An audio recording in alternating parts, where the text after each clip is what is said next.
توقف الان بسرعه مع عضو مجلس اداره اتحاد الكره الكابتن مجدي عبد الغني. كابتن مجدي السلام عليكم.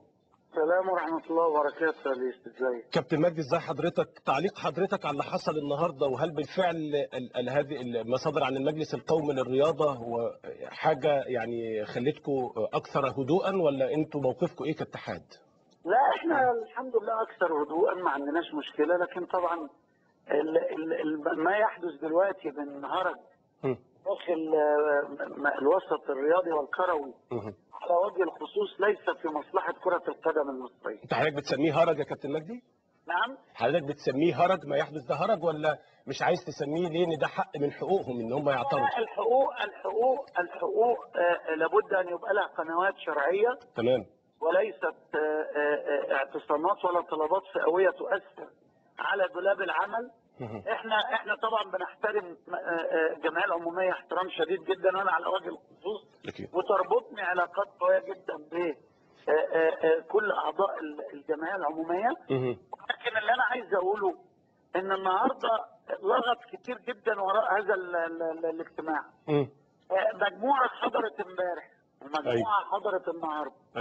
لما اضيف على مجموعه النهارده هم ما كانوا حاضرين امبارح، ناس حضرت امبارح ومشيت، وناس ما تواجدتش، وناس جابت تفويضات بالفعل ومشيت روحت. هل تعتبر موجوده ولا تعتبر مش حاضره، ولا صوتت ولا ما صوتتش؟ يعني جابوا تفويض كده حطوه وراحوا السلام عليكم احنا ماشيين مش قاعدين؟ السلام عليكم. طب وده معناه ايه ده طيب؟ وجوابات طلعت. انا عندي البرنامج طالع دلوقتي على الشاشه بعض الجوابات اللي جت من بعض الانديه انها نادي المطريه كان له مندوب ومندوب غير شرعي، او مندوب جاي يعني من اصلا مش عضو مجلس اداره وليس له الحق، وعامل تفويض من ايام ما كان متواجد. نادي سوهاج نفس القصه، بعت مندوب لمناقشه احوال كره القدم في الدرجه الثانيه والثالثه، وليس للتصويت على سحب الثقه. كل ده لغط هيحيط بهذا الاجتماع. تمام. لكن هو طبعا ما فيش شك ان غرض الجمعيه العموميه اللي انعقدت او رموزها اللي متواجدين، انهم من الجائز جدا عندهم يقين ان الثقه لن تسحب، ولكن هم بيحاولوا انهم يثبتوا موقف. طب كابتن مجدي اسمح لي، انا عايز اقول لحضرتك انا عايز اقول ان الموقف هل ده توقيته في نهايه موسم وبطوله والتجهيز لبطوله قادمه وتاخر في هذه البطوله بسبب ظروف مرت بها البلاد، هل ده توقيته؟ هو دي النوع السؤال اللي انا بساله. طب هل كابتن انا بحترم كل واحد وجهه نظره، لكن حضرتك واثق ان اتحاد الكره مستمر ما فيش اي مشكله في هذا الكلام؟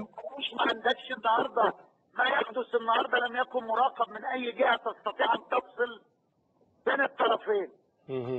لا الاتحاد الدولي موجود ولا المجلس القومي موجود ولا اي حد موجود. يعني انا عامل مع نفسي انا، يبقى ايه الحل؟ مش فاهم. طيب كابتن مجدي، هل ده ممكن يكون ليه تاثير على مباراه القمه بين الاهلي والزمالك يوم الاربعاء؟ انا اختص الدولاب، ما هو دولاب العمل داخل الاتحاد. انت حضرتك عشان تسقط الثقه يبقى معنى كده ان لازم تغير ايهاب صالح يبقى هو المدير. لازم تغير التوقيعات وتلغي توقيعات الشيكات.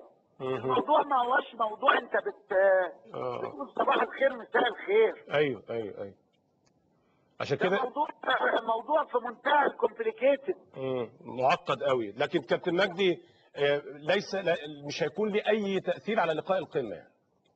لا ملوش تاثير اطلاقا على اتحاد الكره ولا على لقاء القمه. طب انتوا كاتحاد كره كابتن مجدي بعد اعتذار ارماتوف الحكم الاوزبكستاني موقفكم ايه من حكم مباراه الاهلي والزمالك؟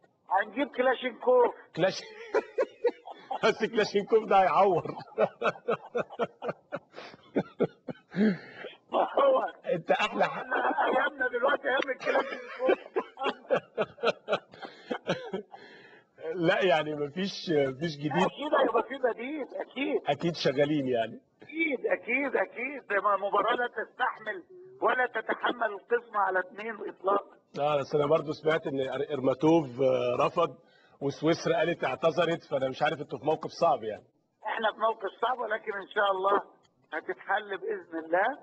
وهيجي حكم اجنبي بامر الله بس انت احلى حاجه فيك ان انت يعني ما بتديش الامور غير يعني بتاخدها بسلاسه وبضحك وبهزار. مفيش احلى من كده يا محمد والله. الدنيا أصل احنا في يعني مواجهات غير طبيعي، وما يحدث دلوقتي موضوع صعب جدا. انا هقول لك حاجه، انا طالع شويه يعني يمكن اعمل دعايه لبرنامجي على من خلال قناه الاهلي طبعا لانها قناتي. طبعا.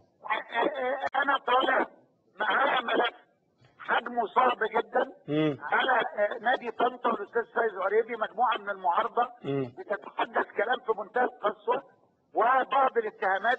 يعني عايز اقول يا جماعه، لا توجد مؤسسه في مصر لا تخلو من الانتقادات ولا تخلو من المعارضات ولا تخلو من الاخطاء، وبالتالي هنعرض الكلام ده بقى يعني عشان نقول ناس.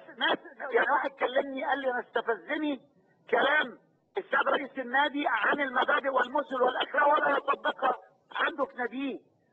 موجود وهنجيب الناس تقول الكلام ده، يعني الناس اللي موجوده بالاسم على فكره، يعني الاسماء اكيد يعني مش كلام مرسل يعني. مش كلام مرسل، الله ينور، مستندات ووثائق. تمام يا كابتن. فاذا حبينا ندور كل المؤسسات لابد ان يسحب منها الثقه.